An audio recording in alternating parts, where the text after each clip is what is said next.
I have been playing, to get us back into podcast territory, I've been playing Decisive Campaigns Barbarossa. Thanks for asking, John. What caused you to play that? That game's been out for a while. Oh, man, okay. The truth is, I think that I'm gearing up for some War in the East, because War in the East 2 is coming out, and I have this feeling, like, you have invested the time into learning War in the Pacific, so, like, I don't know, you're like some kind of saint for having done that, Matt, but I live in regret of never having really conquered the mechanics of War in the East. I'm able to play it. I can play it through, I'm actually reasonably successful, but the thing I have a hard time with is that I don't understand some of the mechanics of like the resupply, the truck mechanics. There's like some rules. I think I've read most of the manual, like 200 pages of it or something, but there's things that I either missed or read but didn't retain. Things like pulling your troops 2 hexes off the front or 6 hexes, whatever it is, in the winter to prevent massive attrition. I mean, the game is just so complex, and unfortunately I like to play as efficiently as possible. So that always has stunted me from just playing the damn game. And now I'm thinking about doing a co-op series, and maybe Matt will join me for that. And this is all to gear up for War in the East 2, which, I mean, we don't know when it's going to be released, but everyone is saying it's going to be in 2020, so that could be soon. Yeah, I see Wargamer posted it on 2020. Yeah, I hope it's 2020. That would be good. I mean, I think that's what they've said it's supposed to be. So, what are the differences between War in the East 1 and War in the East 2? I don't think they've really gone into that all that much. Yeah, I mean, it's based on the War in the West engine, actually. So what we can assume is the very abstracted way they were dealing with the aircraft, at least, will be modified. I think it's also a map of the entirety of Europe. So those are things I've picked up here and there. I'm not sure. It could even be wrong information, but that's what I've heard. That the map is the entire Europe plus Russia. Oh, wow. And then also, yeah, huge. And then also they're dragging over, probably, I'm imagining they're going to refine or polish or, tweak the aircraft system in War in the West. But that added a whole depth, the aircraft's management system. Is it going to be like regimental level, brigade level, you think? You're talking about for the ground combat units? I don't remember what... I don't think it goes any lower than brigade. I mean, the composition of a unit is all spelled out. War in the East is... I mean, this is one of its claims to fame, is its combat resolution engine is insanely detailed. And they actually count the number of troops. I mean, I think that every counter is a division. I don't think that they get...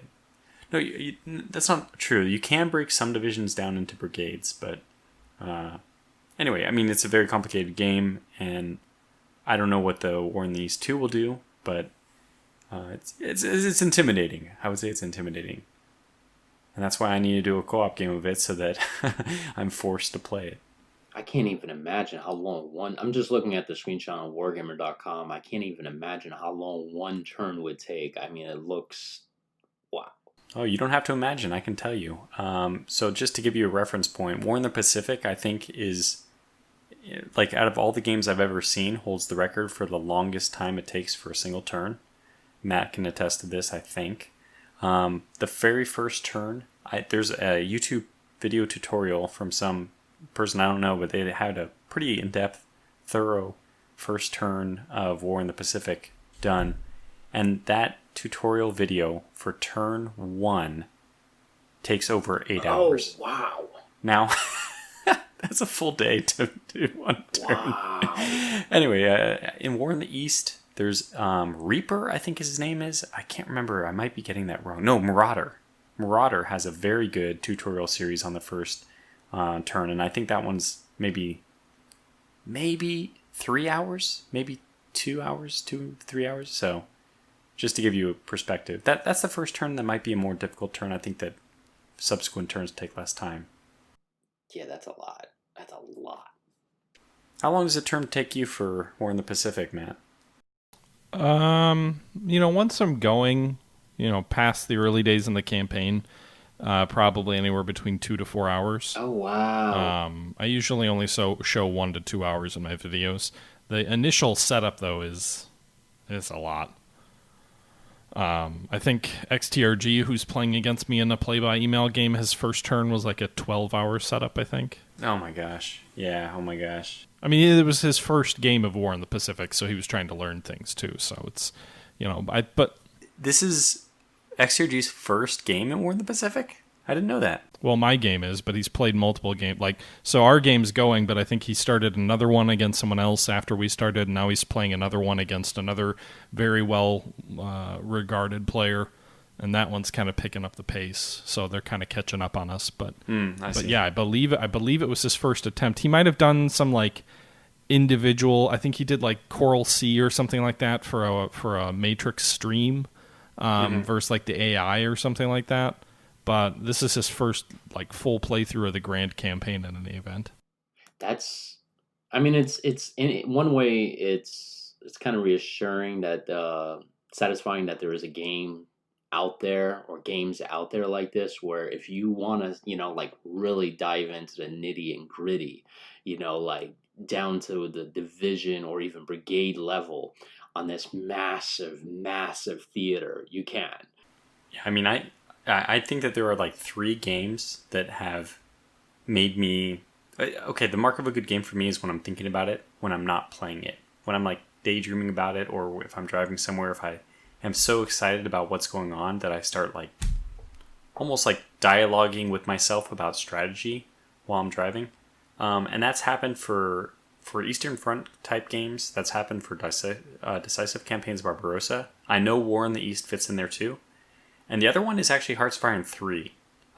You can play any of the Hearts of Irons, I'm sure, and get the Eastern Front feel, but Hearts of Iron 3 was so detailed, I mean, the province sizes were so small, that you actually had to do tactical maneuvers on your grand strategy game, which is, the reason why a lot of people don't like the game, because it's so detailed. But it's also pretty darn cool once you've invested the, unfortunate huge number of hours that you need to get the game to that point, as Germany or as the Soviet Union.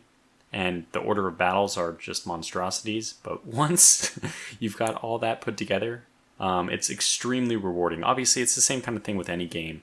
If you're able to design your own units, let's say in a 4X game, if you're able to design your own spaceship, you just feel much more attachment and you're much more invested in the outcome of battles, knowing that that's the unit you built. And there is a little... I find that I'm much more... I don't know. Hearts of Iron 3 units, the fact that you built them yourselves, you invested the IC into making them, you feel much more like a parent guarding them into battle. So, in War in the East and Decisive Campaigns Barbarossa, I don't feel nearly the same level of connection to my units. It's more, here's a bunch of units, go and conquer. So anyways, those 3 games I think are really, if you're serious about playing a pretty hardcore Eastern Front game, I would recommend any of the 3 of those. I'll keep that in mind. Are you guys, so that was, so I'm assuming that's coming out in 2020, so that's going to be your next long love affair. So I'm kind of curious what... This has been an interesting episode. Love affairs and... other things, yeah. Well, I'm kind of curious because you wrote something on, I think, was it Reddit or I don't know, on the Discord, something like Jean's really gonna like this or find this very interesting. So it's been revolving in my head what you've been thinking, what you've been playing. So what am I gonna find extremely interesting?